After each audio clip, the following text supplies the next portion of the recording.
ሰላም ጤና ይስጥልን የአዲስ ያት ተመልካቾቻችን ከ6 ወራት በፊት ከቻይና የመጡ ላካር የተባለ የስነ ጥበብ ባለሙያዎች ለዲቦራ ፋውንዴሽን ሰራተኞችና ተማሪዎች ስልጠና መስጠታቸው የሚታወስ ነው። በዛሬው ዝግጅታችን ክፍል 2ን ይዘንላችሁ ቀርበናል። መልካም ቆይታ።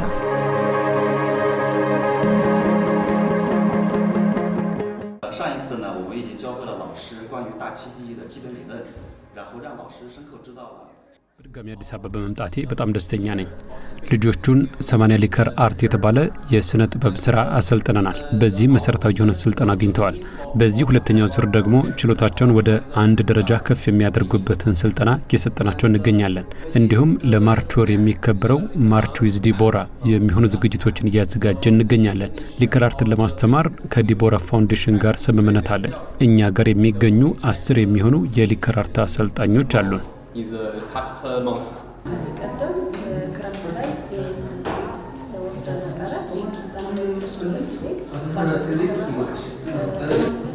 በፊታችን ማርች ዲቦራ በዓል እናከብራለን። ዓለም አቀፍ የሳይንስኛ ግንኙነት በጣም አሪፍ ነው። ስታው ነው የእጅ ስራ ስለሆነ በእጅ ስራ ማለት ነው። እጅ ስራ እየሰራን ስልጠናው ተኮሩ የእጅ ስራ ነው። የእጅ ስራ ሲባል በእጅ የሚሰራ እቃ ምናምን ነገሮች በእጅ እንሰራለን ማለት ነው።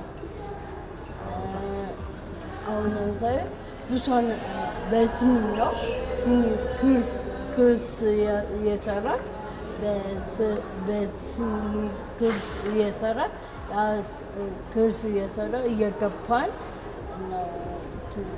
የሰነንተኩት ማለት ነው። አዎ የባለፈው ስልጠና ላይ ጅማሬም ስለሆነ ትምህርት አገኝተንበታል፣ ግን ይቀር ስለነበረ አሁን ስልጠናው አሁን ቀጥለናል።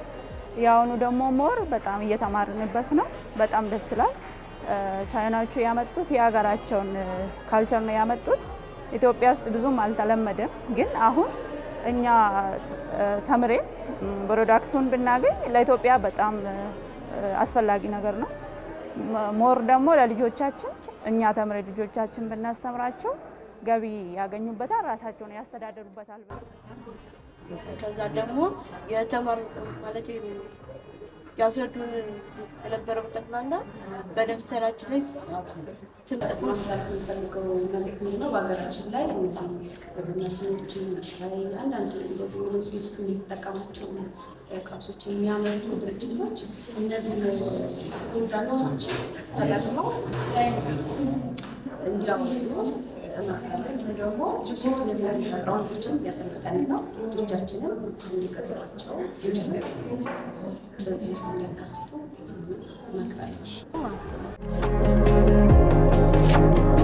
አዲስ ያት በዚህ ያላበቃም። ተመልሰን ስንገናኝ በቅምሻ ፕሮግራማችን የቆሽት ካንሰር ወይም ፓንክሪያቲክ ካንሰርን እንመለከታለን።